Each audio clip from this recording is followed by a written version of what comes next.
are back inside Art Gecko's Southwest Grill at Circus Hotel Casino in downtown Reno. My next guest is lovely and talented and funny, and did I mention gorgeous? She's a comedian, a TV person, actress, all that stuff. She's headlining Just for Laughs, the comedy club inside the Reno Hilton. 2 shows tonight at 8:30 and 10:30. One more tomorrow night at 8:30. For tickets, call 789-2285. This is Rhonda Shear. Rhonda, thanks for coming over. Glad to be here. It's been great.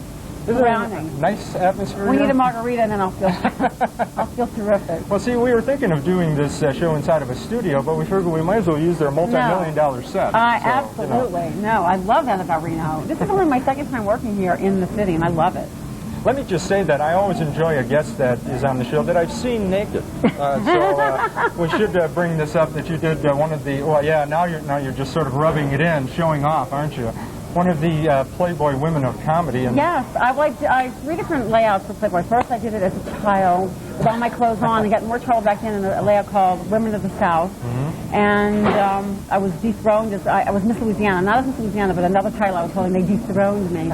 It was just awful back then. Then I decided, when I started doing stand-up in '91, there was a layout called Women of Comedy. Mm-hmm. And I actually put the whole thing together and got other girls to take off their clothes. Because everybody could think, but you don't look like a comic. And I said, well, you don't have to look like a comic or whatever a comic looks like. You can be funny any way you look. So I did that, and then they came back to me in '93 after Up All Night was on the air, and asked me to do a celebrity pictorial. So 3 times I've graced the pages of Playboy. Yes, and in fact, one of your friends, Diana Jordan, has been on this show many times, and you're also appearing with her now. She was in that layout with you originally. Yeah, we're doing this Rhonda Shear's Up All Night Slumber Party, which is 5 women on stage in their pajamas doing stand-up, and not just stand-up, but sketches and audience interplay, and it's really a cool show because it's like it embodies everything that Up All Night was, except with 5 headliners: Diana Jordan, Sheila Kay, Joan Fagan. And we just have a great time on stage. I mean, we just sit around and have a party. So men like it because it's voyeuristic, we're in our jammies, and women like it because we're girls talking. It's a little how Jenny Jones got her start. She had like a ladies' out, ladies' night out kind of thing. She had girls' night out, which was just women. She didn't allow any men in the club, even bartending. But this is really even placed better for couples. We're starting at the Ice House in Pasadena once a month on their singles night, once a week rather.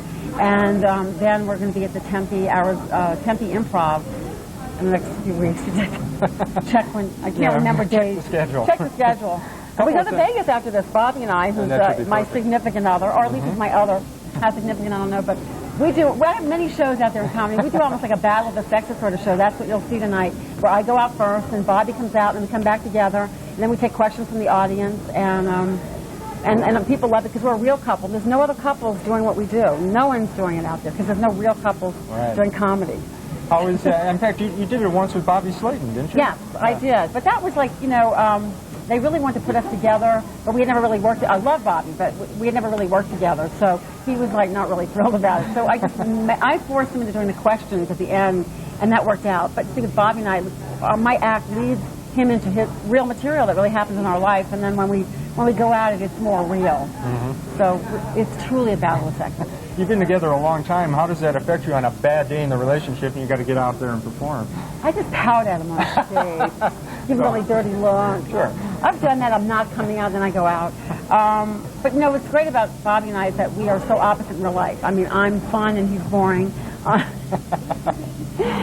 spend money, he doesn't, and we're just really opposite. So it really, we kind of speak for all the couples in the audience. They totally relate to us. There's a little bit of both of us and everyone. So. Plus, you're in the process of doing a couple of movies too, huh? Yes.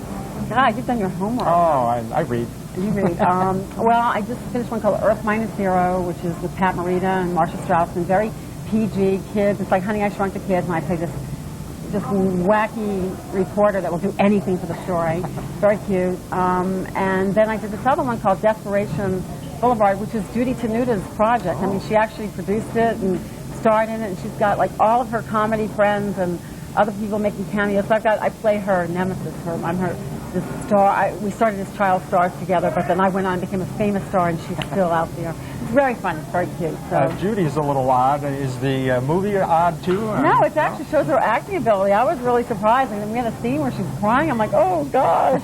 No, I think it'll be really good for her. It shows both funny and actually the other, the acting, because we all get so typed. I mean, I do as the blonde bimbo, which is fine, but you know, and Judy was just being out wild and outrageous. And I think sometimes, you know, but Hollywood doesn't see that we all have started as actors or we've done other things, so sometimes we have to go prove it to them, which is, you know, we don't mind. I don't especially when you talk about USA's Up All Night, which you did for what, like 8 years, but you're sort of just playing yourself and talking. Yeah, just sort of over the top myself. I mean, you know, it was very airheavy, blonde, light, breezy the first 4 or 5 years, and then I switched into almost like an Entertainment Tonight. The show moved to New York, so I basically just interviewed people. Then the last year I had the most fun with it. I did impressions. I did Bobby and I did Sonny and Shear together, and I did Lucy and all my favorites from television. So I actually did everything I could possibly wanted to do on that show. The late night show did very well for me and allowed me to do other things. So. And you're still doing it. You're like the busiest woman I've ever seen. Pretty busy. Well, the things I'm the most excited about plugging, is that I just came out with a line of dolls, which I'm really jazzed You're about. a doll yourself. That's only appropriate. Thank you. So. I'm a big collector. Who would think that Miss Playboy? But I collect Barbie, and then I collect Madame Alexander dolls, and I started writing for a doll magazine. Next thing you know, there's not that many celebrities in the world of dolls. So Demi Moore's a big collector, but she's doesn't sell any dolls. So a company approached me, Paradise Galleries out of San Diego, and they're allowing me to create and just come up with my own line, and it's really cool. It'll be out. Part of the line will be out by this Christmas, so before Christmas. Perfect timing. I'm really excited. I'm guessing this like plays out your fantasies of Neiman Marcus and Macy's and stuff, and you get to just dress the dolls. Is that it? That's it. I was actually thinking of different lines this morning, of different things that, you know, that because they're playing off my name, like the Shear Fantasy line or Shear Romance line, so a romance line of dolls, or I was thinking Shear Siren of the Screen, Shear Sirens of the Screen, which would be some of my favorite movie stars. So those kind of plays off my own name, which is very, very exciting, you know. You mentioned Doll Magazine. I know there's a magazine for everything, but who gets a magazine like that? Collectors. If you were somewhere between the age of 30 and 60 and you were female and you collected dolls, you would subscribe to it. Ray Liotta is in like a doll magazine. I guess he and his wife are big collectors. Sometimes the people you least expect, and he's got like this, my wife loves dolls magazine, and so you can read that while you're watching Goodfellas, right? Right. It's like, who would think? So I guess there's closet collectors out there. But some of these dolls are worth so much money, collectibles. Yeah. I collect Barbies, and I just bought one for, she's secondary market for like $600, and she was originally $100. So yeah, we're wacky people out there. It's like anything else that you collect, you know. So my dolls will be very collectible. Yeah. I advise that you get one now. Better than Beanie Babies. Better, yeah. Actually, you're right. I mean, I have the whole Beanie Baby collection, but they can fall apart. They're not really. I don't collect them because they're just material that'll eventually just fall away. Where porcelain dolls, you take care of them are really forever, and you can pass them down. And I've got a doll my mother gave me that, it's like, oh my gosh, I don't know how many years. It's over 50 years old. It's still beautiful. Wow. I'll talk about plugging things. Slim suits is something else now? You're a celebrity spokesman? I am. Oh my gosh.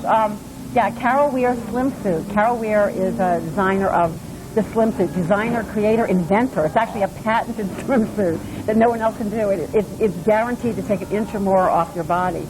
So, I tell you what, you put it on, it's like, just pushes your boobs right up. But she just came out with what's called her Celebrity Cut, which is a little bit more sparkly. She's very big on Home Shopping Network and in stores. A lot of women know her from Home Shopping Network. And so she came out with this like sparkly or a little bit shinier, a little bit more high cut in the legs, a little bit more glamorous line, and I'm her spokesperson for that. So how did you get involved in that? I mean, you're perfect for it, but... I actually met her through a friend of mine, and one thing led to another, and we were just down in Jamaica and Miami, and she just announced, I was the first time she announced me as her spokesperson. And she's just a really cool lady, so I'm looking forward to that. Still, and you have time to do work for hard copy and KABC in Los Angeles? Yeah, wow, he knows more about me than I do. How about that, huh? I pay attention to women I've seen naked. I tell you what, when men pay attention, they get so much more. I wish Bobby would listen a little bit more, because we give you signals like, gee, I like candy. All right, it doesn't take a lot. Send candy, or gee, I like that 5-carat diamond. If men would listen a little bit more, pay attention, we give you the clues. Yeah, no, I do some corresponding for GMTV, which is British television. It's like Good Morning America. I do all their Hollywood corresponding.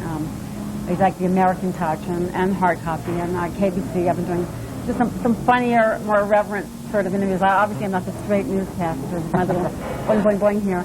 And I love doing it. I mean, that was my background was communication, so I thought I was going to be in broadcasting, but somehow my body just didn't fit with on the screen or any. I just couldn't get into that look. I wanted to wear low-cut clothes. They're like, no, we're not going to take you seriously. So you have to be far too serious. Yeah, I couldn't do it. I'd be like laughing at some of the things on the news. It would just be awful. So, so doing entertainment news is perfect because someone can sort of, we take it so seriously in Hollywood, like, you know, entertainment. So I think if you can put a little light spin on it, we're just entertaining people. That's it. It's not brain surgery here. You know? In fact, you have that British look. That one woman from Absolutely Fabulous. Yes, yes, sort of I do. I've been told that. I know. I could definitely do the Patsy role, I think. Of course, she's putting it on. This is you, so maybe that wasn't a compliment. Exactly. I didn't mean it's it that a total compliment. No, I'm from New Orleans, and Bobby loves when I say this. He's standing up in the wings someplace. Yes. I always say I'm bigger than life because New Orleans, you know, everything, Mardi Gras, and you know, I was brought up, you know, in a city that stays awake all night long, and I was queen of the Mardi Gras, so I thought it was like normal. You know, Texas women like that too. Big hair, it makes your hips look smaller. Big hair. So it's just part of your upbringing when everything you do is just sort of wild and wacky, you know. Well, if you want to see Wild and Wacky, 2 shows tonight at 8:30 and 10:30. One more tomorrow night at 8:30 at Just for Laughs, the comedy club inside the Reno Hilton. For tickets and more information, call 789-2285. Rhonda, thanks for coming over. I appreciate it. Thank you. How about that, huh? We'll be back to Paul Revere. Love you.